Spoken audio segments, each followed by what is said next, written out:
ঢাকায় শুরু হলো 2 দিনের বাংলাদেশ লাইট ইঞ্জিনিয়ারিং এক্সপো 2025। এ খাতের উদ্যোক্তা, ক্রেতা এবং নীতি নির্ধারকদের জন্য নেটওয়ার্কিং, পণ্যের পরিচিতি, স্থানীয় রপ্তানি বাজার সংক্রান্ত তথ্য বিনিময়ের সুযোগ থাকছে এই মেলায়।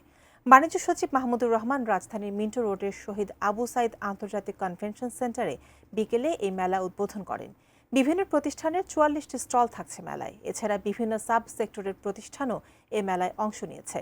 এর আগে অনুষ্ঠিত এক আলোচনা সভায় বাংলাদেশ ইঞ্জিনিয়ারিং শিল্প মালিক সমিতির সভাপতি মোহাম্মদ আব্দুর রাজ্জাক জানান, দেশের হালকা প্রকৌশল খাতটি রপ্তানি বহুমুখীকরণ, আমদানি বিকল্প পণ্য উৎপাদন এবং কর্মসংস্থান বৃদ্ধির অন্যতম সম্ভাবনাময় খাত।